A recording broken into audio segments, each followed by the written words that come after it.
We're going to continue talking about calories. If you haven't figured that out yet, most of the people that are in our program have weight to lose, right? Pretty much everybody has weight to lose. Yeah. And so we will continue to focus on calories. And I love this. I'm getting really sick and tired of food having calories, but if you've got weight to lose, that's the only thing you need to be worrying about right now. And I know that I've already had people saying, am I eating enough protein? Am I eating enough? Or should I be eating this? Or don't worry about it. So kind of just as a lead in here, and we've got people in the waiting room. So let me go ahead and get them admitted. Right. I'm going to run through some basic information about calories and nutrients, etc. And then I'm going to start talking about one nutrient in particular. So what is a calorie? It's just a measure of the energy that's in food, right? And the food is made up of macronutrients or nutrients. Primarily the ones that we get our calories from are fat, protein, carbohydrate. Alcohol also has calories. Don't forget that. Macronutrients, so the fat and protein and carbohydrate, we call those macronutrients because they are the largest makeup of what is in food. Okay, and macro, the largest, right? Micronutrients are just minute little substances that, you know, we can't even see them hardly.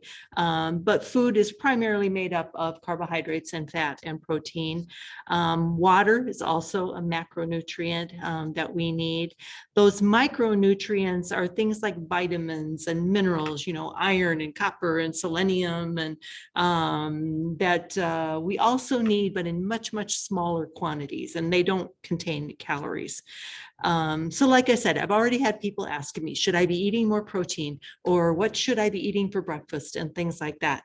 If you do not have calories under control, don't even worry about macronutrients. Some of us have heard this. Some of us have heard about, oh, I need to get my macros right. And they're talking about, I need to get that right mix of protein and carbohydrate and fat. Do not worry about it. Nobody in the United States is protein deficient. Okay, we get plenty of food, so we don't have to worry about that right now. And it makes very little difference when it comes to weight. Brian's going to make a great argument about it's just the calories in a little bit. But this is what we're talking about when we're talking about macronutrients. We're talking about water and fat and carbohydrate and protein. When we're talking about micronutrients, we're talking about vitamins and minerals and metals.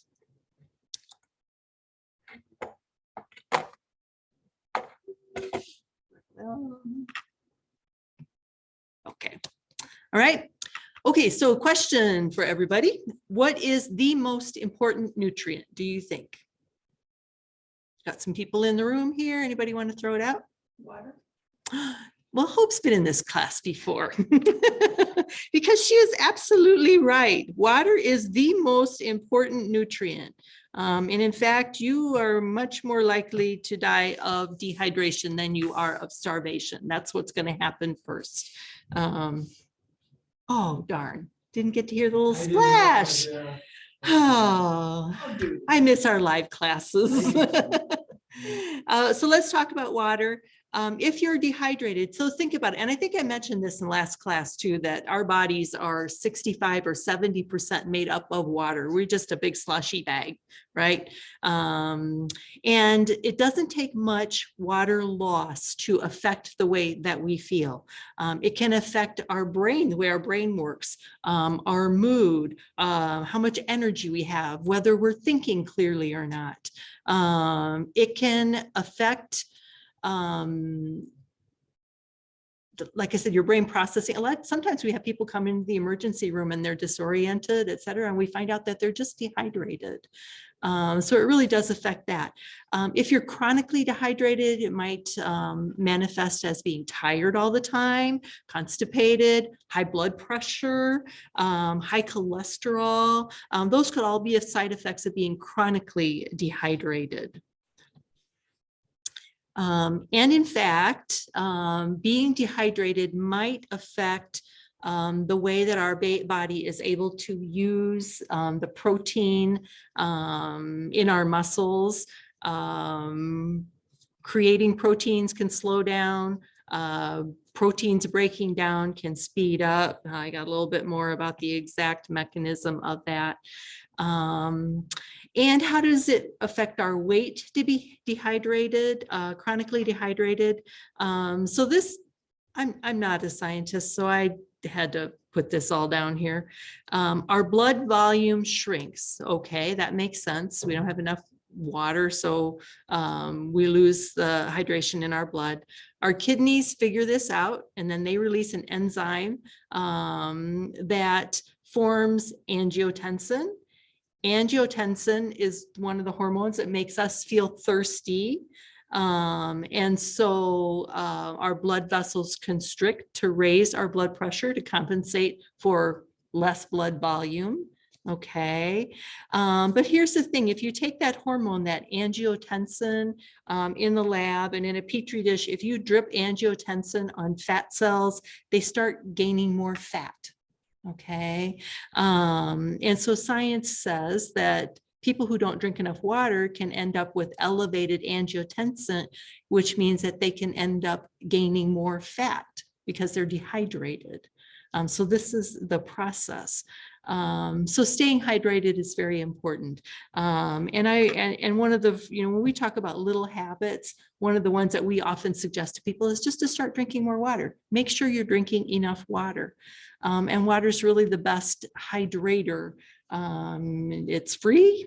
There's a lot of it. Doesn't have any artificial ingredients, no calories. So that would be a suggestion for a small habit, and that would be just to be increasing your water intake. Okay. So let's move on to talking about fat, one of those macronutrients, and how are fat and calories. So the macronutrients do not contain the same grams of fat, the same number of calories per gram, right? Fat is 9 calories a gram. Carbohydrate is 4 calories a gram. Protein is 4 calories a gram. So if you're eating a lot of fatty food, it is by definition going to be higher calorie. So think of that going forward. Alcohol's also got calories, and it's higher than protein and carbohydrate. And if my friend Susan's out there, she's got this figured out. She saves enough calories so she can have her White Claw every day. But you got to count your alcohol calories if you're drinking any alcohol. So I say log your nog, right? Don't leave out the calories in alcohol or any other beverage when you're filling out your food logs. So remember to do that. Here's another term or something to think of. So when you look at how your body digests food, how your body uses energy. When we gave you your calorie goals, we were calculating your basal metabolic rate. That's the primary way your body uses energy. And I think we're going to talk a lot more about that. Are you doing that today or sometime? At some time. So the primary way your body uses energy is just keeping the lights on, right? Circulation pumping, everything happening there. Physical activity burns a few more calories, okay? Fidgeting, if you tend to be a busy person, you might use a little more calories that way. Another primary way that your body burns calories, a surprising amount of it, is the thermic effect of food. Is it how many calories does it take to digest the calories I'm eating? Okay. And if you look at how your body digests fat and protein and carbohydrate, there's a difference in how many calories it takes to digest each of those macronutrients. So the average is about 10% of the calories you eat go towards digesting the food you eat. Okay. But if you look at the individual macronutrients, the thermic effect of digestion for fat is almost nothing, meaning that your body pretty much just stores it. It doesn't have to change it a whole lot. Carbohydrate, the thermic effect, 5 to 10%, okay? And it might be higher than that because we'll talk about carbohydrate because your body doesn't digest fiber. So the actual thermic effect might be actually a little higher. The thermic effect of digesting protein is 20 to 30%. So if you eat 100 calories of protein, it's going to take 20 or 30 calories to digest it. So that's what the thermic effect of food is. So again, makes sense to steer clearer of the fat foods and lean more towards carbohydrate and protein foods. Here's another term, calorie density. And I think the very first class I talked a little bit about this. So if you look at the calorie density of food, so how many calories per pound? Here is what, if you go to the far end of just pure fat, and that would be oil, okay? Oil has nothing else in it, it's just fat. 500 calories of oil in a stomach is very little. As you decrease the fat content of the food and increase the protein, carbohydrate, fiber towards the other end, the amount of food that you can eat increases. And so that's helpful when you're putting meals together because it fills you up a little bit more to be eating the fruits and the vegetables and the potatoes and the beans and stuff like that. I used to, when we did the live classes, I used to bring in one of those big tubs of spinach, right? Not the little tub, the big tub. And I had a little envelope of olive oil. And if you think about it, they're the exact same calories. That huge tub of spinach has 100 calories and the little envelope of olive oil, so about the size of your thumb, would be a serving of olive oil, tablespoon, was 100 calories also. So there's 100 calories in a whole pound of green, and there's 4,000 calories in a pound of oil. Okay. So just food for thought, ha ha ha. Okay. We do need to have some fat. We need to have some body fat. We need to have some dietary fat. In your body, fat helps to build healthier cells, and your brain it needs to have a little bit of fat, and it's comprised of fat. Dietary fat, there are certain vitamins that are better absorbed with a little bit of fat in the diet. Those fat soluble vitamins are A, D, E, and K. That's why it's good if you have a salad that has tomatoes and dark greens in it, they have maybe a little olive oil on it. It helps the body to absorb the lycopene or the vitamin A. Making hormones, your skin's healthier, body temperature is better regulated if you got a little bit of fat.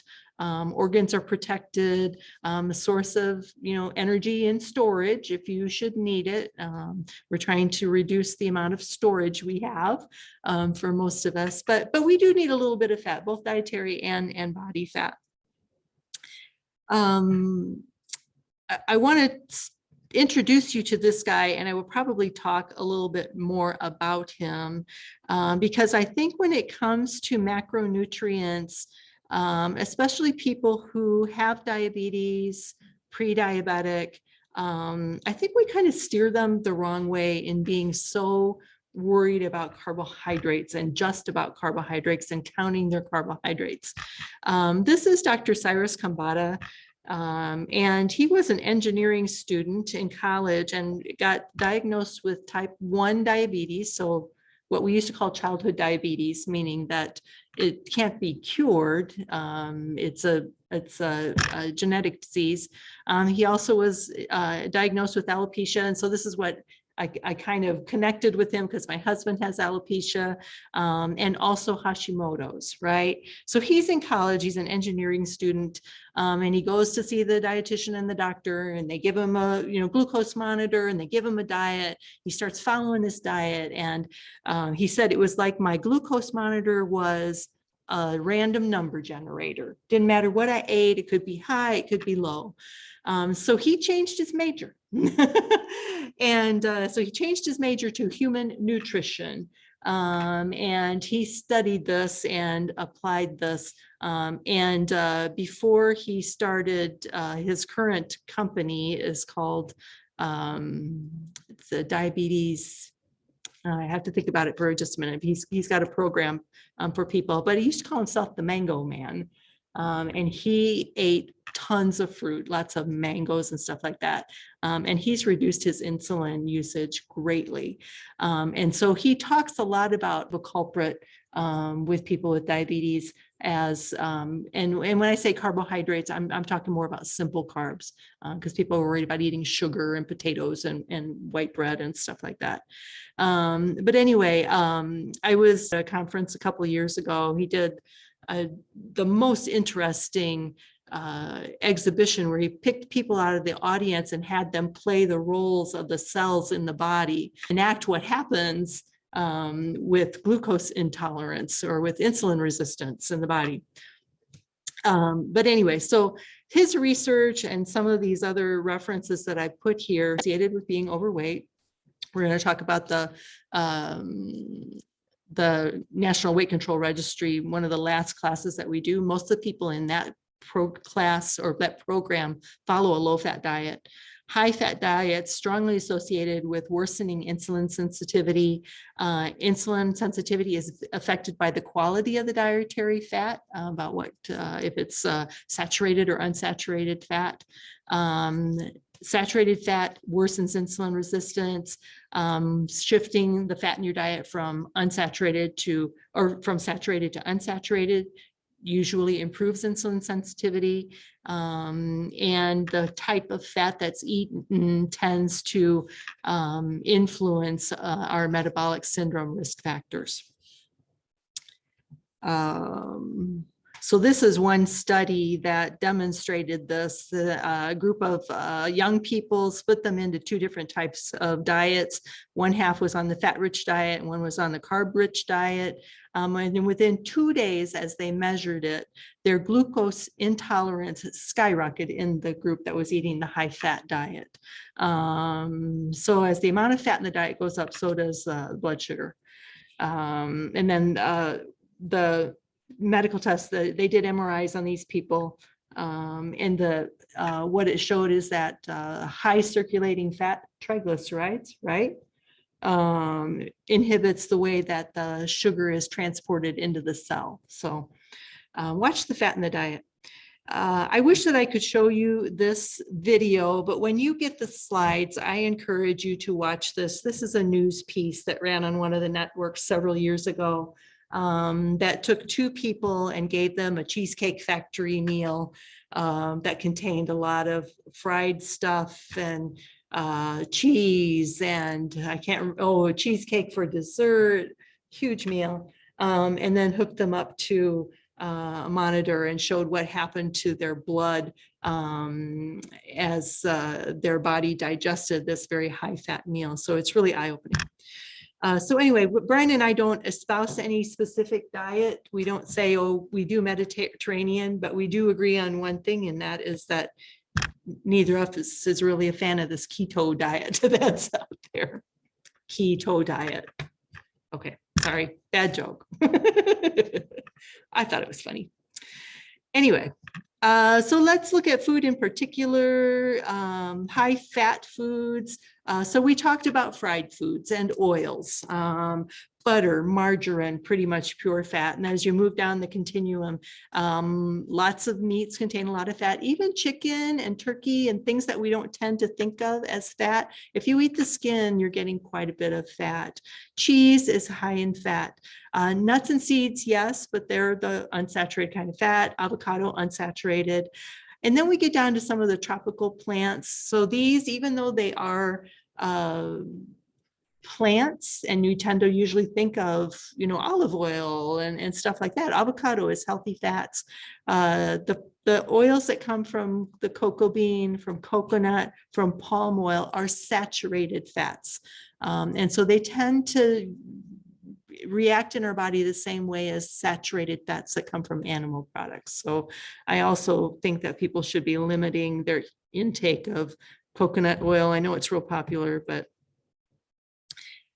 if we look at the dietary fats and we kind of break them down into the subcategories, these are the list. We're going to talk about trans fats, which are fats that start out as vegetable oils.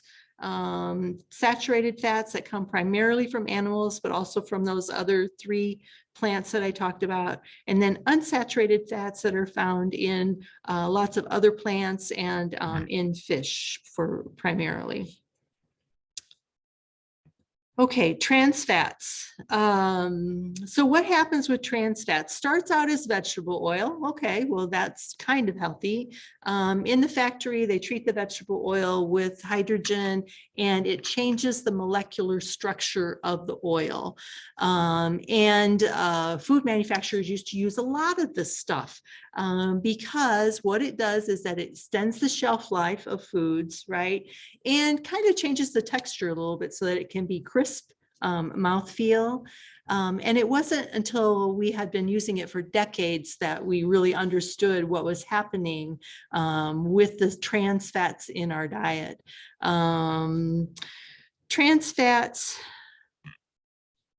we found, both raise bad cholesterol and lower good cholesterol. So increasing our risk of heart disease and stroke, higher risk of diabetes. We talked about that connection. Something about the trans fats causes fat to accumulate more around our middle, our waist, than in other areas of our body.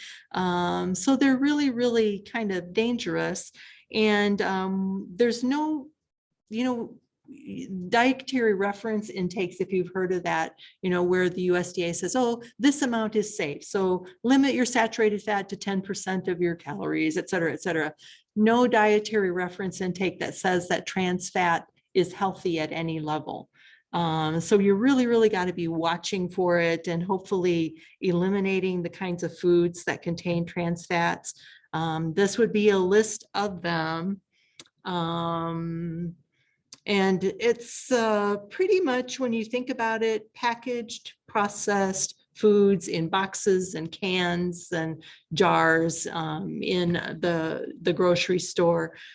Things like frozen pies, margarine, Crisco, coffee creamers, Bisquick, factory-made cookies and things like that. These used to be the very common sources of trans fat in our diet.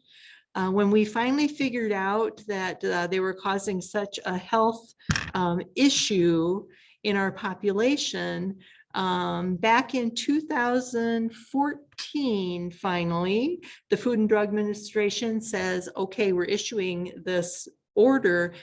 You need to be taking these out of the food supply. They told manufacturers you need to be removing trans fats from your formulas, from your recipes.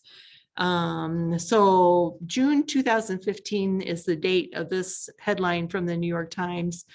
2018 was supposed to be the deadline that all of it was removed from the food supply. Still out there because the previous administration decided to slow down, back up, wait, not yet.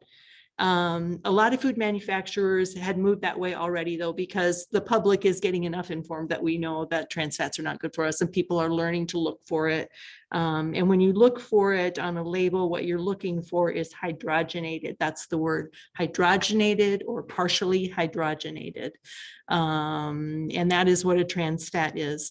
And you'll notice on this label too, that it says 0 grams of trans fat. Well, how can that be? This package of cookies, a serving size is 4 cookies. So what the regulations say is that if the serving size contains less than 0.5 gram of trans fat, then you can say 0 per serving. But what if it's 0.4 and you eat the whole box of cookies, right? Then you get several grams of trans fat. So it's not enough just to look at this part where it says, oh, trans fat 0 gram. You really need to learn to read the ingredients and look for that word, hydrogenated or partially hydrogenated. A few years ago, I went, so probably 2019, 18 or 19, 2018, because I knew that it was supposed to, the regulations were supposed to be going into effect. So I went to the grocery store and started reading labels and taking pictures, and I found lots of it. I knew where to look for it. It's still there. So today I went back because it's 4 years later. And I thought I need to update this. And again, I knew where to look. So at the grocery store today, I still found products with hydrogenated oils in them. This is Hostess Ho-Hos, I think. We've got the Pepperidge Farm Milano cookies. This is Crisco. This is hot chocolate mix with marshmallows. This is a frozen pie, and this is Cool Whip. So there are still products out there that contain trans fat, so we need to still be watching for them. Okay, so that's trans fats, first one to watch for. Not the only one that hurts our heart though. Also saturated fats. Saturated fats, again, come primarily from animal products. So not just meat, okay? Meat and not just red meat. So pork, lamb, beef, yes. Also turkey, chicken, even fish has some saturated fat. But I mean, pork and beef and lamb have a little bit of unsaturated too. It's just that they have primarily saturated. Dairy products, so anything that comes from an animal is going to also be a saturated fat source. So milk, ice cream, yogurt, cheese, sour cream, any of those dairy products. And I remember I said there are plant sources of saturated fat as well. So coconut oil, cacao, palm oil. And I will tell you what, when I went back to the grocery store and I went to look for places where I thought there was going to be trans fat there, what I'm finding is a lot of manufacturers are replacing the hydrogenated vegetable oil with palm oil or coconut oil.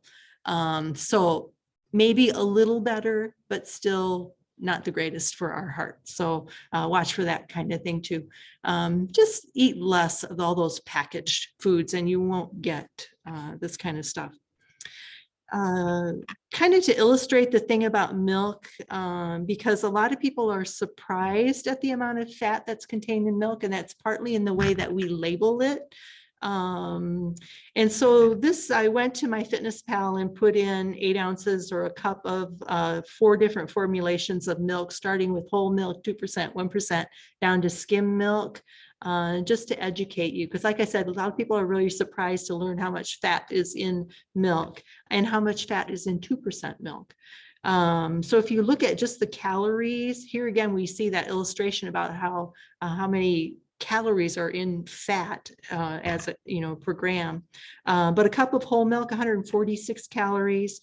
Reduced fat, what we call 2%, 122, 1%, 110, and skim milk, 90.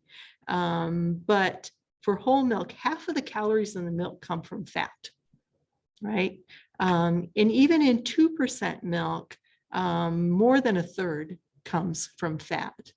So I know people tell me that they think they're doing good because they went from whole milk to 2%. You're still getting a lot of saturated fat in 2% milk. And it's a clue here, not the milk itself, but my next question for, I have a lot of questions for you tonight.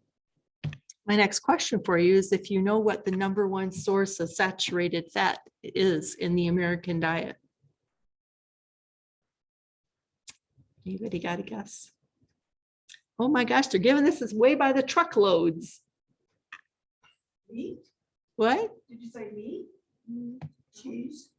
Cheese. Cheese is the #1 source of saturated fat in the American diet. And folks, I noticed a trend. I think it's still ongoing because there was a lot of surplus cheese. People are eating less of it. And so they started giving it away to schools. And if you'll notice your food marketing, here's another clue going through the year, start paying attention to commercials and trends in commercials. So if you notice, they are putting cheese in everything. You can buy pizzas now that have cheese in the crust and then 2 layers of cheese. And if you watch any of the Food Network TVs, you know which chefs are getting a kickback from the dairy industry and the beef industry because every dish is cheese on top of cheese on top of cheese. So yeah. And cheese is a hard one because it's kind of addictive. It's hard to cut back on.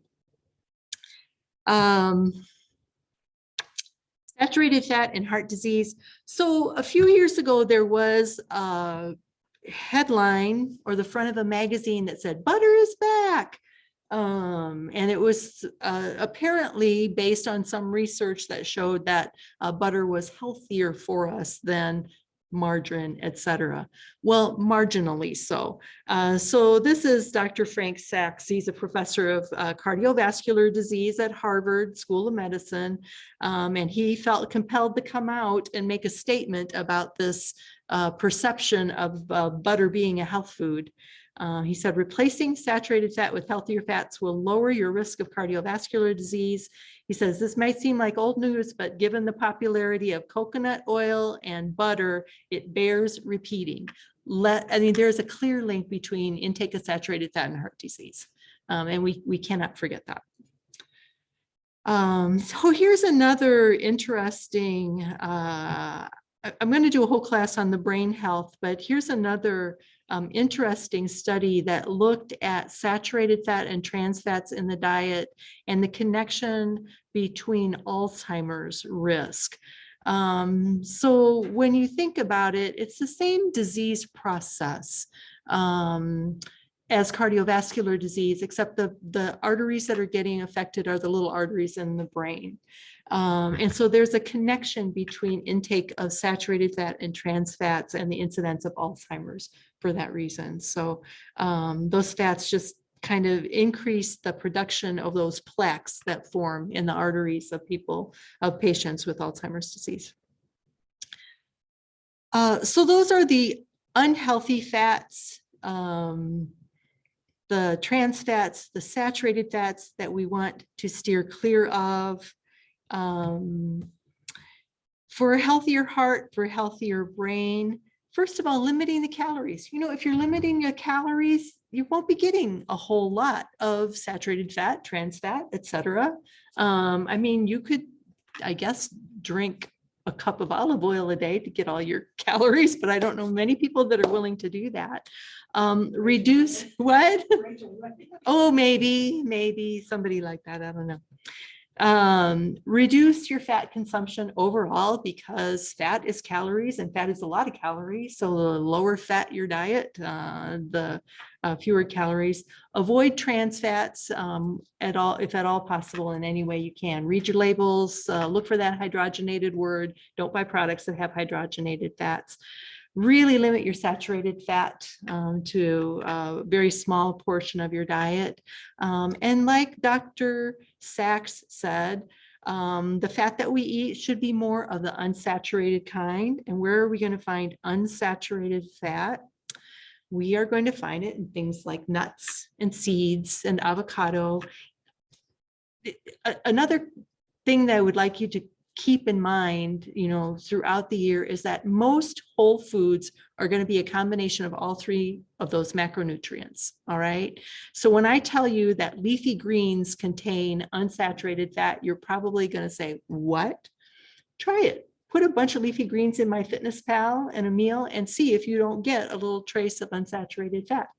Most whole foods are like that. They're a combination. It's not until we process it and highly refine it. We take the olive and turn it into olive oil. We take the little canola seed and turn it into canola oil. It's not until we process it like that that it ends up to be, you know, so pure that it's just pure fat. Or we take sugarcane or a sugar beet and turn it into sugar, and it's just carbohydrate then. It doesn't have anything else left. Grains, good source of unsaturated fat. Fish, good source of unsaturated fat.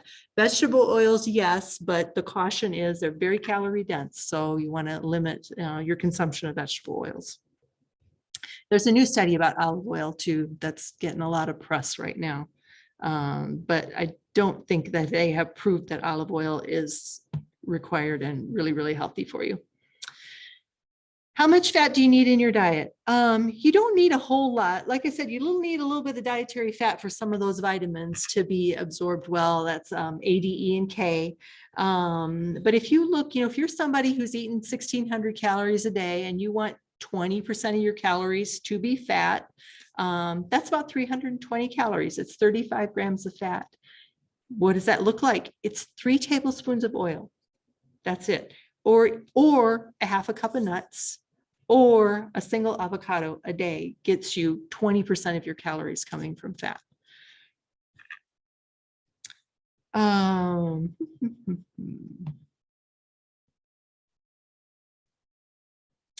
Okay. That's all I have to say about that. I have to tell you, I mean, getting back to the calories, like I said, Brian's going to make a strong case for calories when it comes to weight loss, and he's absolutely right. I have strong opinions about what people should eat. And I have even stronger opinions about what they shouldn't eat. But until you get the calories under control, nothing's going to happen with your weight. So really, really focus on that. Okay. There a mouse or? There is a mouse. Yes. I won't go far. though. Yeah, don't go far. Oh, I think we're okay. Sherry brought up, I don't know, did you bring it up to the class or just me, where we've been teaching for almost 10 years next year. And she thought, well, might be a good time to, Retire. yeah. But she's right in that sense. And I never taught a class, and Sherry, everything she said, yeah, this is a beautiful segue into what I'm going to talk about, but I never laid out why. I've spoken about calories and we'll always do so, but I never really laid out an argument why I say they're the foundation stone. So I thought I'd do that today. But so this is a class actually I've never taught before, but I have to start with my number one favorite movie ever and ever and ever. I actually remember when I saw this movie the first time. I remember where we were living. I was on the couch. I remember everything about the front room. I mean, it made that big of an impression on me. Atticus Finch. You know when it was released? This is really pretty cool. It was released the year I was born, 1962, Christmas Day, Atticus Finch. So I like to think that if life would have been a little fairer, I could have been a lawyer, I think, because you get to read all the time and you talk to people. I could do that. So sometimes people don't want to hear the truth because they don't want their illusions destroyed. So I'm going to make the case today, presenting a few pieces of evidence of why, if you don't start with calories, fat loss, health, and fitness it's going to be hard to attain those. So when I started teaching in 2006, I had two missions in my mind. And those missions were, one, I wanted to share with people my idea that why I believe the physical transformation narrative model paradigm that we go by is at best incomplete, at worst perhaps flawed, but not stop there. The second thing I wanted to do is present an evidence-based, logical, and reasoned alternative. And the bedrock of that alternative will always come down to a caloric intake, because what we're really suffering from in this country right now, you can almost, and I'll do this over the course of the year, can directly to an energy overload, a caloric overload. So I took Latin in Morrison. Did you have Latin? Was it there? Was it taught then at the time? Probably, yeah. And I put Atticus Finch up there because a lot of, because of the Roman Empire and speaking Latin, there is a phrase called sine qua non. I love that word. What it basically means is it's an essential condition, a thing that is absolutely necessary. In Latin, sine means without, non, actually not, and then qua means that, without which not. So without something else wouldn't be possible. So my statement, what I want to prove tonight, is that eating in a sustainable caloric deficit is a sine qua non for losing toxic fat, improving your health, and enhancing your fitness. So I shared with you my story. I figured what I figured out back in the late 80s and early 90s. And I fell in love with physiology. I fell in love with it. And then in 1997, I went and I applied to go to graduate school at Eastern Illinois in physiology. And I was very blessed. I tested out everything and I got a degree. Well, after I got my degree there, my first job was up in Waukegan, Illinois, at two hospitals up there. And this is something that I saw quite frequently. This is what I heard down in the right there. So I'm working in cardiac rehab, and these people are very, very motivated. Why? Because you have to practically die to get into cardiac rehab. So they were very motivated to make changes. And they would come in, and of course they would meet with the nurses and smoking cessation people, me and dietitians. And here's what I would hear. And I heard this for 3 years before I decided to do something. So they would say, I'm exercising and I'm eating healthier. Why am I not losing weight? Well, I was the new guy in a field that, I had just entered. So I didn't say anything for a long, long time. But finally, in the year 2000, I thought I'd say something. I'd try to help them. And here's what I did. So at the time, I went out and I bought these 9 books. And I went through and I calculated the calories for 7 days. So each meal, I calculated the calories, added up for the day, and did that by 7. Added up the calories for 7 days and divided by 7. And so if you look here, you have a whole spectrum of diet. You recognize some of these older diets. This was from, like I said, 1999, 2000. But if you look at now, Atkins Diet, what does Atkins Diet tell you? High protein. And then Dieting with the Duchess, remember her? And then Sugar Busters. The zone was sort of like 40, 30, 30, I think. Eat more, weigh less, South Beach. But they all had a hook, or they all had something to entice you, something that was different. So what I wanted to share with the patients that were so frustrated because they couldn't lose body fat, I wanted to share with them what was the underlying thing that was keeping them, from losing weight. And they were just eating too much. And so I added all this up. So here I was, and I'll never forget this. Oh my God. So I sit down, and after people would go through their rehab session, we had a cool down area for about 8 people. And I sat down with the 8 patients, and I handed this out to them. So I said, I wanted you guys to see that if we can control our calories, what you eat is your business, follow whatever the dietitian says. But if you eat this, you'll be losing body fat. And I no more got through part of this when the nurse, and I'm going to use her damn name, Kathy Pierce, turned at me. She was at the monitor. She turned at me and she did the best Linda Blair exorcist scream that I have ever heard in my life. I swear to God, her eyes got this big. Spittle was flying out of her mouth, screaming at me that you do not teach people that. And what always bothered me was and Sherry will attest this, anybody I've ever taught in my life, I have never told anybody what to eat.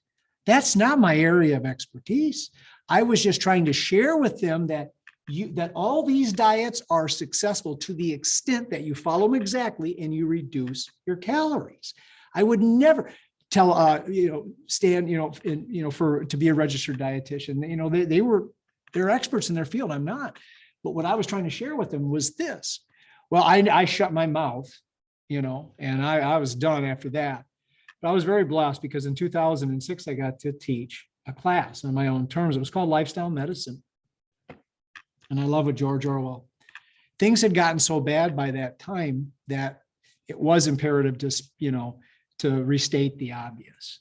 And again, my mission was to share with people why they were frustrated, why they were failing. So why the model that we were using to lose body fat, improve our health, and exercise, we weren't getting the results that we desired, and then provide for them a evidence-based, reasoned, and logical alternative. So tonight, what I'm going to do is just lay out the case for calories. And it's based on 5 pieces of evidence. The last one I'll speak about, it's not important really, but I want to lay out a logical argument. So I swore after a few years ago, I'm never going to debate another person, but if I ever was, they'd have to lay out an equally persuasive argument. But what I want to do is share with you why a reason and logical case to make why calories are important. So when I started teaching lifestyle medicine, here's where I would begin. I would begin with this quote from Francis Bacon. Francis Bacon was the father of the scientific method, which is a method of procedure where we use to look at our environment, nature, and determine the rules that govern it. And he said that for nature to be commanded, it must be obeyed. Well, the 17th century it was called the Enlightenment, the 1600s. He was born in Galileo was at this time, a lot of very bright people. And they were leaders of the Enlightenment. But here's what changed. Up until that moment in time, human beings ever since day one had survived on $1 to $3 a day. And at that moment, we took, why did things take off? What did they do that was so different? Well, what they did is they took a step back, and instead of attributing natural phenomena to magic, mysticism, and demigods intervening in human beings' lives, they said, let's take a look, and they tried to explain things using reason and logic, and that was the birth of the Enlightenment. And what I wanted to share with my patients was that there is a beautiful miracle if we turn that statement around. There is a beautiful miracle. If we obey nature, we command it. And then I would mention Newton, and I would say, look, Isaac Newton, human beings will never be born with the ability to fly. That's never going to happen. But if we learn the laws of nature, gravity, and physics, what can we do? We can build planes and we can fly, but we don't get there haphazardly. And but for that to happen, we have to obey the laws of nature. And so I want to introduce you to the hierarchical nature of the universe. What do I mean by that? Remember, sine qua non. Something precedes something, and if that something didn't exist, downstream things wouldn't exist. So cars and computers cannot exist without humans. Now you might say, well, yeah, that's intuitively obvious, Brian. But what I want to share with you is when it comes to physical transformation, we never look vertically. We never look to rules or principles. We look, remember what I said, horizontally. What I mean by that is, if we want to lose weight, we look at what's popular, what's Hope doing, what's Betty doing, what's Sherry doing. We never look vertical like in the Enlightenment, what are nature's laws? We don't do that. And so what I want to share with you is the hierarchical nature of the universe. The universe was created almost 14 billion years ago. And at the moment of its creation, or the Big Bang, or whatever you want to say, the nature of the universe was formed. And one of the laws of the universe since the beginning is the first law of thermodynamics.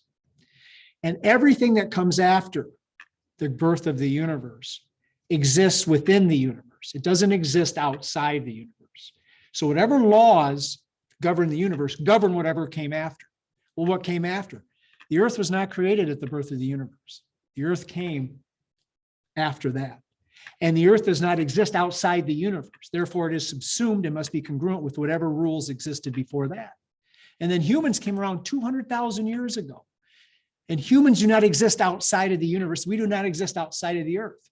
We exist within that environment. Therefore, we have to conform to the rules. So what's the first law of thermodynamics? Simply states that the total amount of energy in the universe has remained constant since its inception. Matter and energy cannot be created or destroyed, only transformed. The amount of energy existing today in all forms in the entire universe is the exact same on day one. What does that have to do with fat loss? Human beings arrived after the formation of both the universe and the earth. Therefore, we have to abide by the first law of thermodynamics. So think about this. Fish were not created before water, guys. Fish were created after water. Fish have to obey the laws of living in water. Humans have to obey the laws of the universe. We don't get the check. We can't option out of that. We can't do that. So how does all this then, what does this mean then for adipose tissue? What is it? What is it, the essence of fat? It's a storage form of energy. Now remember, energy cannot be created or destroyed, only transformed. There's another beautiful Latin phrase called ex nihilo, means out of nothing. Human beings cannot create energy within their body. So if we can't create energy within our body, where does the energy that is stored in fat cells come from? Well, it can't come endogenously. We don't have that ability. So what? It has to come exogenously. It has to come from without our body. And Sherry already went through it. It comes from the macronutrients and alcohol, fats, proteins, carbs, and alcohol. That is the only place. So when someone says, yeah, I was lean until I went through menopause. Yeah, well, you know what? No, that's not true. Or I got heavy as I aged. No. Or the fat fairy visits me every night. No, not true. All magic and mysticism. Human beings do not have the ability to create energy. We do not. It comes exogenously in the form of food. And that's why I tell people, if you have excess body fat on your body, you ate it, you didn't create it. Because you have to abide by the first law of thermodynamics. There's no getting around with that. So again, the first piece of evidence for calories mattering is the first law of thermodynamics, which is a universal law. And there is no optionality to that. I checked. That doesn't apply to me. Yeah, it does. Yeah, it does. So that's evidence number one. What's evidence number two? There's a cool story. Not really a cool story. Okay. Calories matter because Einstein said so. So Einstein, this is a universal law. It's the most famous equation in the world. Energy equals mass times the speed of light squared. Okay.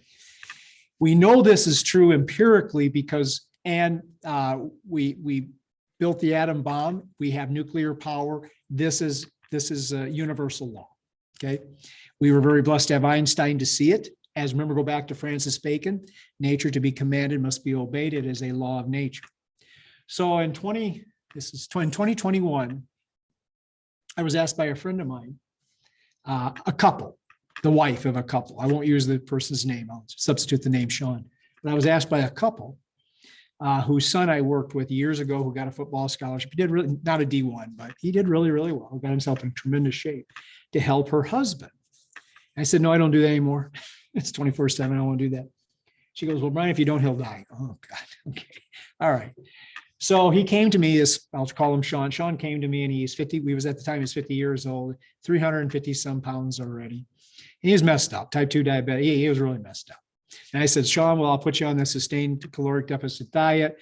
You'll do that. We'll weigh in once a week and you'll exercise twice a week. And for the entire year, all I heard was excuses. And when he would show up, I'd weigh him and his weight would go up. His weight would go up. And he goes, but Brian, my problem is I'm not eating anything. I'm not eating anything. Oh, okay, Sean, whatever. So by the end of the year, he's like 25 or 30. So he's now approaching 400 pounds, but he wasn't eating anything. So last January, I sat him down just as before I kicked him off the farm, but I sat him down and I wrote this and I said, Sean, you know what that is? Yeah, he knows what that is. I said, okay. I said, Sean, are you smarter than Einstein? Well, no. I go, well, yeah, no, I'm not either. I said, well, what that equation means, E is energy equals M mass C squared, speed of light squared. I said, what you've been telling me is that the food that you've been consuming over the course of the year has been less than what you need. So that means E does what? Stay the same, increase, or go down? Goes down. He's eating less. His mass, on the other hand, is what? Going down, staying the same, or going up? It's going up. Okay. Then I looked at him and I said, hey, Sean, for that to be true, your statement to be true that you told me the entire year to be true, well, by God, you must have changed the speed of light, didn't you? And he looked at me with these big eyes, And I said, and that's when I asked him the Ghostbuster question. You remember when the Ghostbusters were on the top of the building and Dan Aykroyd was talking to Gozer and he says something and she looks at him and goes, are you a god? That's what I asked Sean. I go, because the only person I know that can change the speed of light, well, that's God. Are you a god? And I said, by the way, if you falsified that equation, you deserve the Nobel Prize. You getting it soon? But that's my point. We have been so inundated with lies, myths, and misconceptions that we actually believe that equation, the first law of thermodynamics, this equation right here doesn't exist. It's not pertinent to us. Yeah, it is. The truth, physics dictates that in order for energy to decrease, you take in less while your body mass stays the same or goes up. It means you have to freaking repeal the speed of light. That ain't happening. That's not going to happen. It can't happen.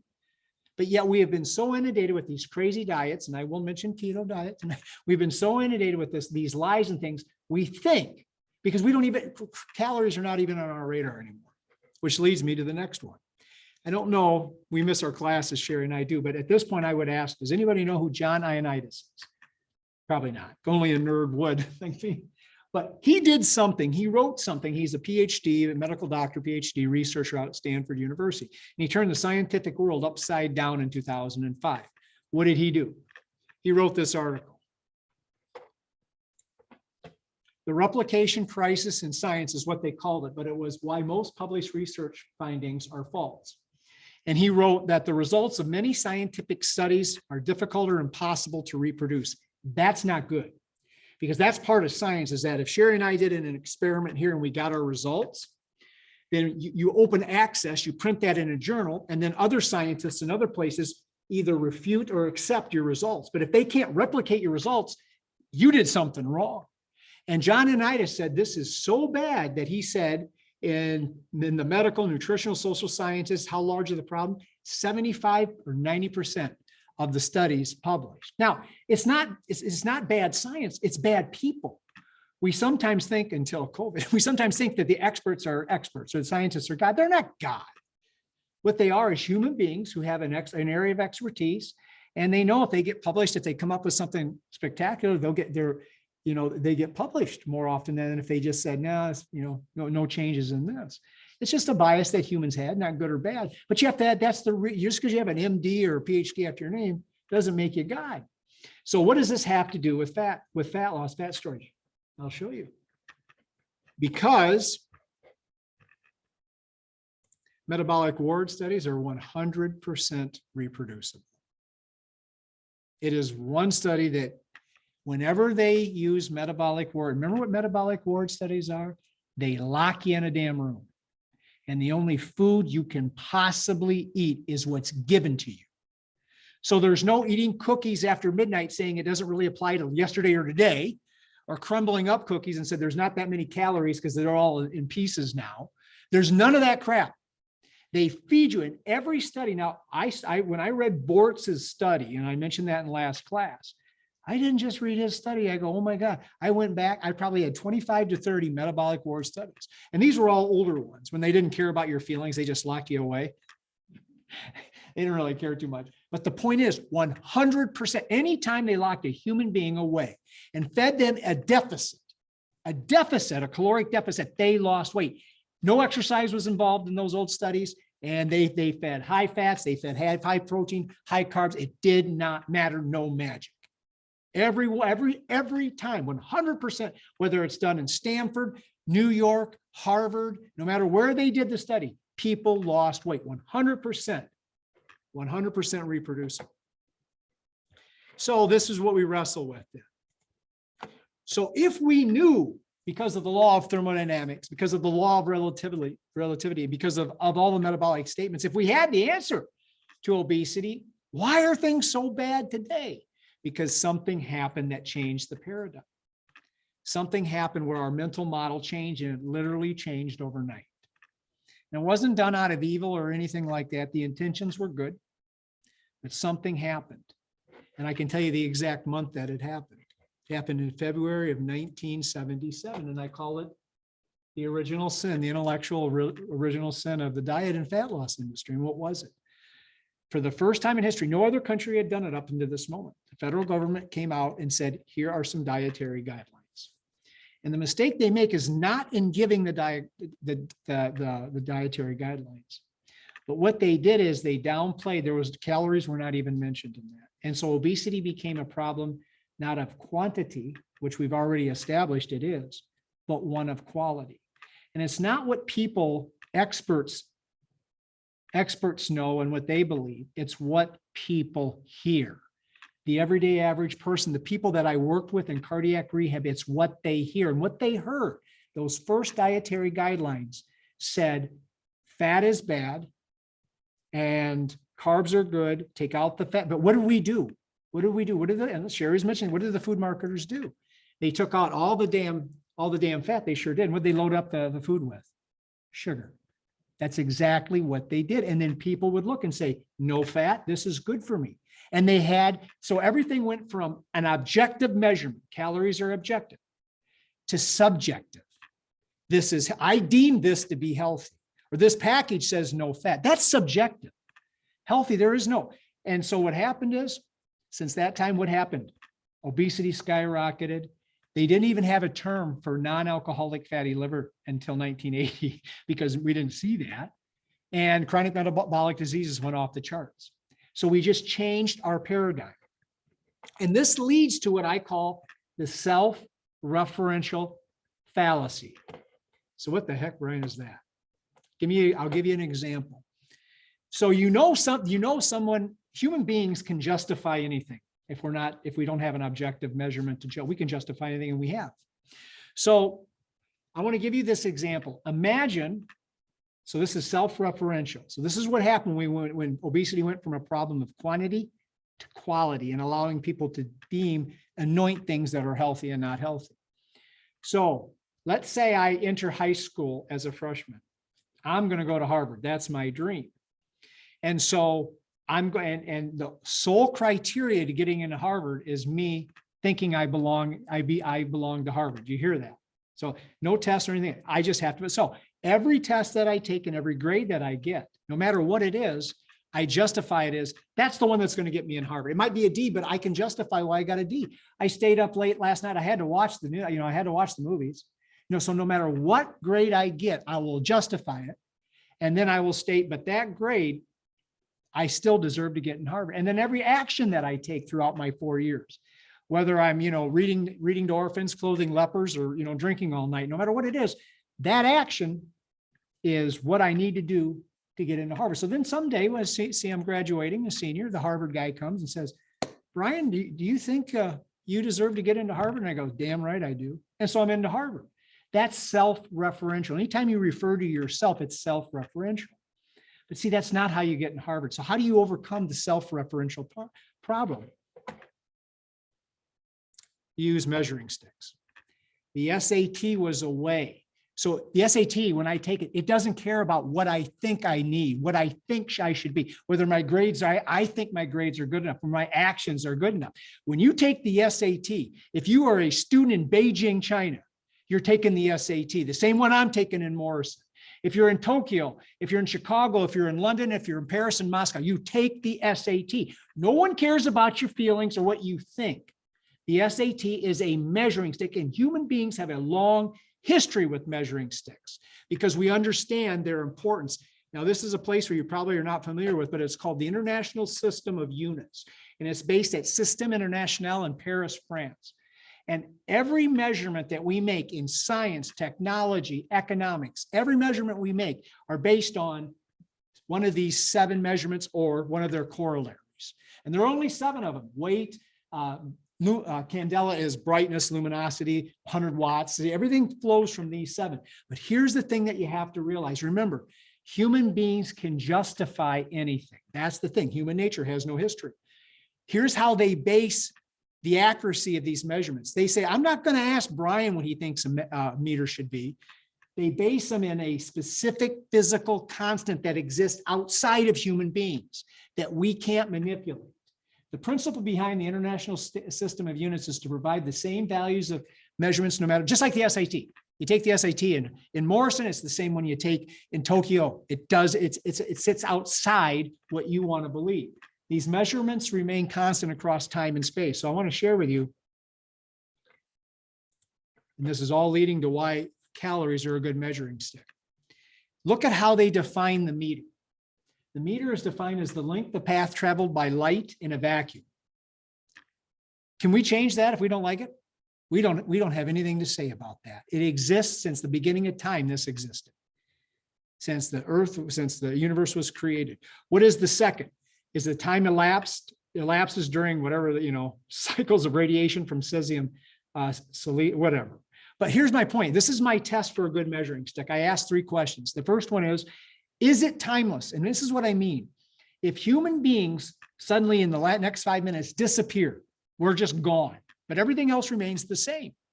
Would a meter still be a meter? Absolutely. Because the meter, its definition has nothing to do with us. It's how far light travels in a vacuum and whatever time period that is. So for a measuring stick to be accurate and to know that you're on the right path, it has to be timeless, but it also has to be universal. What does that mean? I can't suddenly wake up, or the mayor of Sterling can't wake up and say, you know what, we're going to create today a Sterling meter. Anything measured in Sterling is going to be 14 inches or whatever. You can't do that. A meter is universal. It is universal. It cannot be changed by people in Moscow, Chicago, or any place else. It is the same measurement no matter where you are. And it's not arbitrary. In other words, people can't change it because they don't like it. This is important because our very essence of life depends upon this. Companies buy things from all over the world from other companies. Imagine if there were different links and measurements in China as there was in the United States, as there was in Israel. There would be no trade. Everything would grind to a halt. So now we use calories as measuring sticks. So when I was teaching lifestyle medicine, here's one of the things I had on the first night of class. So I had 12 people, and I would hand them a piece of paper, and I would say, write down 10 of the healthiest foods you know, just write them down now. Okay. And then they would push the papers. I said, now exchange papers. And they would push them across to each other. And I would say, does anybody here have the same list as somebody else? Guess what? You think anybody did? Not one person did. Because each person, we're in a self-referential. What do you think that's healthy? What do you think? That's self-referential. And then I would go even further. And I said, now imagine in a room outside of the home nursing classroom. I said, imagine we had 12 Chinese students and I asked them to write down 10. Do you think, now how different do you think the lists were? There was no measuring stick. That's subjective. And if it's subjective, then it's in a self-referential. But what is a calorie? What if I would have said, hey, Hope, what's the definition of a calorie? What would you say, Hope? Measurement of energy. That's right.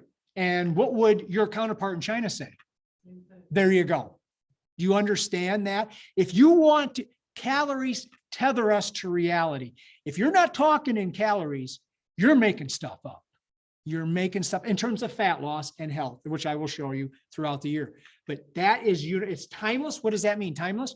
If human being disappeared, calories would still exist. It's universal. A calorie, definition of calorie is the same here as it is in Beijing and Moscow and a place. And it's not arbitrary. You can't change it because you don't like it. You cannot change it. That's why calories are a good measuring stick. So what I tell people is just think about this. Calories are like our North Star. They exist outside our body like Polaris or the North Star. So imagine me and Hope are lost in a national forest at night, dying of thirst, freezing, and Hope's the wiser one. So I go up, and we're both lost. So I go up to Hope and I said, Hope, I got gut feelings on how to get out here. Follow me. And Hope goes, yeah, you go ahead, Brian. Hope says, I know where the North Star is. I'm going to follow and go north. Who has the better chance to succeed? Me saying, okay, I'm here. I think, did you see the word I used? I think I should go right. Hope looks up and sees a measuring stick outside herself. And she says, go right or left, North Star. I'm going this way. Do you understand that? The moment you say, I think this is, you're done. You need a measuring stick that exists outside of you. And that measuring stick, when it comes to fat loss and health, is the calorie. So what happens when everything goes awry? 1977, obesity skyrockets, chronic metabolic diseases skyrocket. And it also, though, opens up a door for magicians, warlocks, and charlatans. So I'm in cardiac rehab in 2002. We had TVs on. They always had the morning programs playing. And then I heard this guy. And he wrote an article for the New York Times, Gary Taubes. He wrote an article for the New, and that was the title in 2002. What if it's all been a big fat lie? And I don't know him. I did meet someone who debated him. I talked to him for a while, but I never met Gary Taubes. I've read every one of his books, not this one, but I've read every one of his books. I downloaded that article immediately and read it. And I started to cry because I knew what he was saying was built on a lie. But he's so eloquent. If you ever get a chance to listen to him or even read his books, he's a genius. He is really good. But his narrative is not built on an objective measuring stick.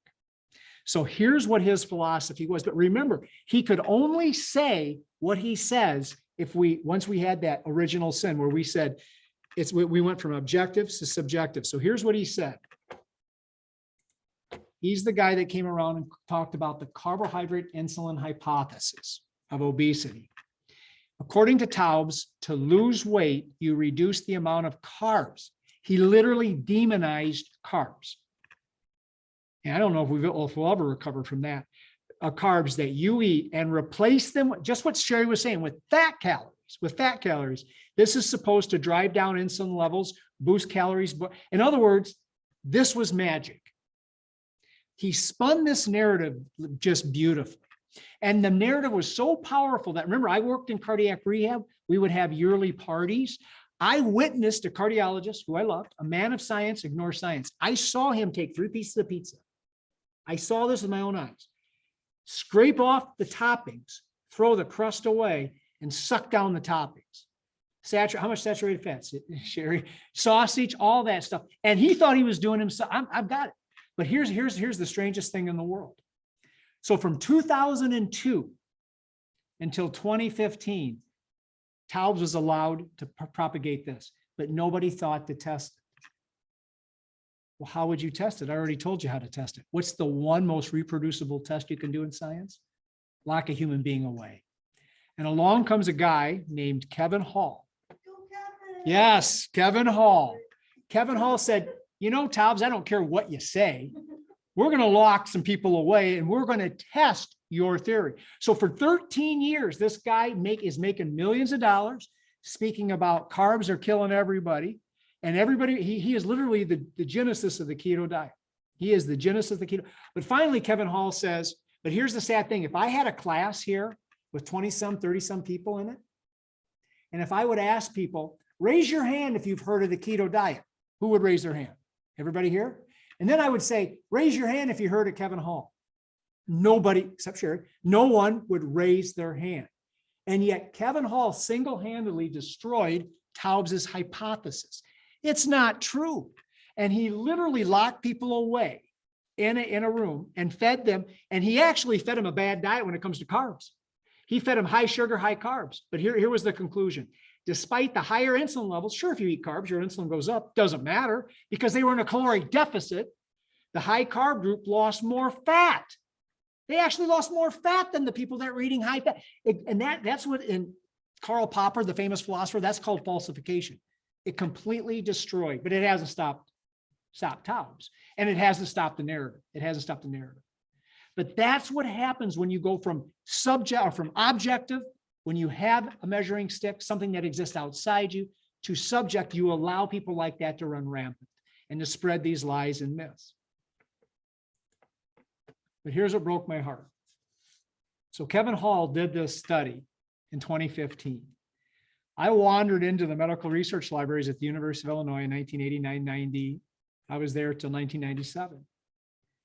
And I came upon an article published in the American Journal of Clinical Nutrition from 1992. Because remember, I love metabolic reward studies because I understood they take all the variables out. It's the one experiment humans or scientists can control every variable.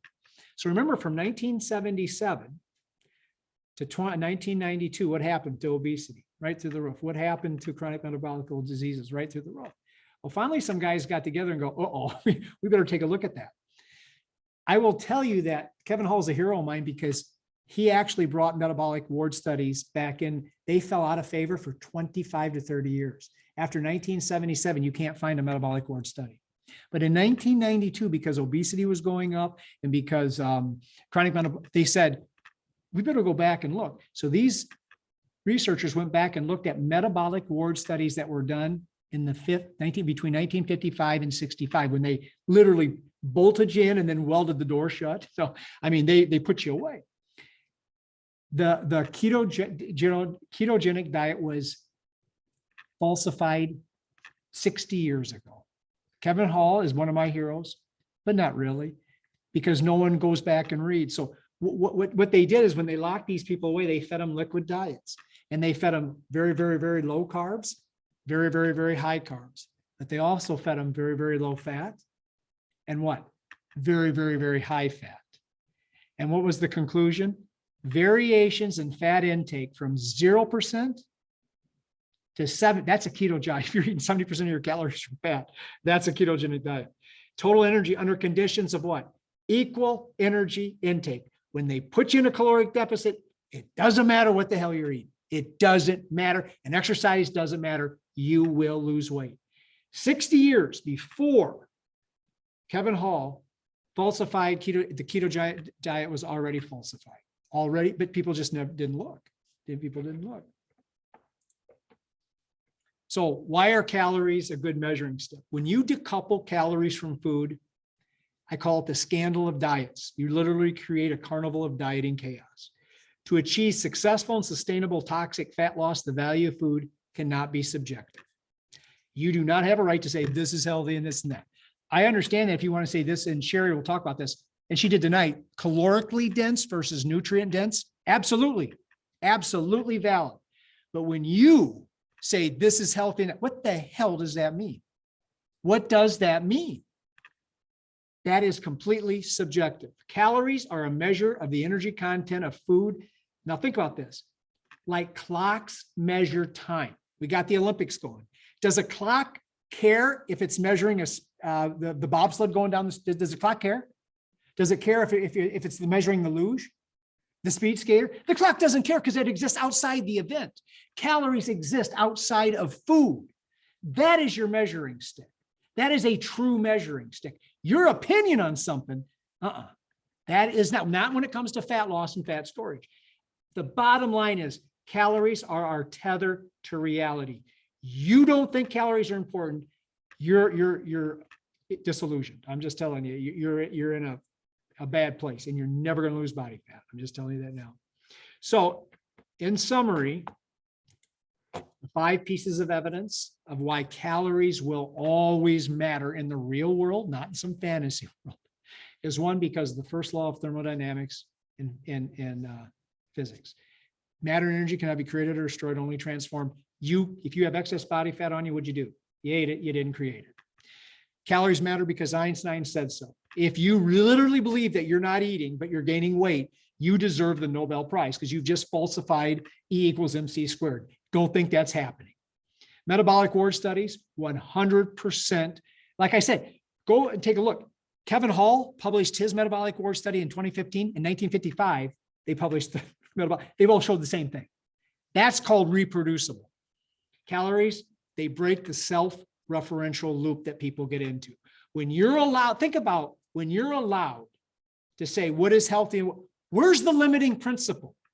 What if I say I love Cheetos, I now deem Cheetos as healthy? Who are you? If there is no objective standard, who are you to tell me that they're not healthy?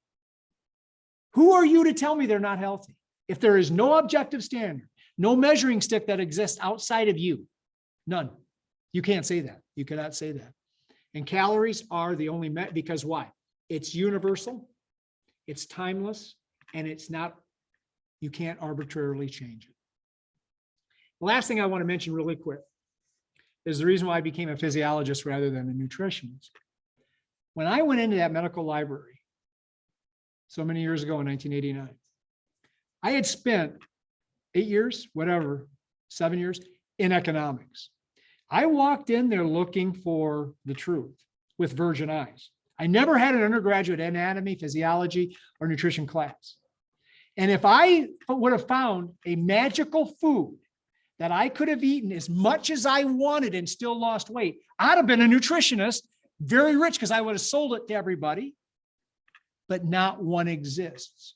What I found were universal truths on how the human body works, that if you work with your body rather than against it, like Francis Bacon said, you can create miracles. If we obey nature, we command nature. But you got to obey it. And the first law of obeying is you better use calories, because that is our connection that tethers us to reality. So after that horror that I just put you through, I will end with this. The defense rests. Anybody recognize that movie? One of my top 5. It's great. So The Verdict, Paul Newman. All right. Thank you. Sir Francis Bacon also said, there is no excellent beauty without some strangeness in its proportion. That's me. You got the strange. Okay, thanks everybody. Bye-bye. Thanks for being here. If you're in the room, we'll see you next time.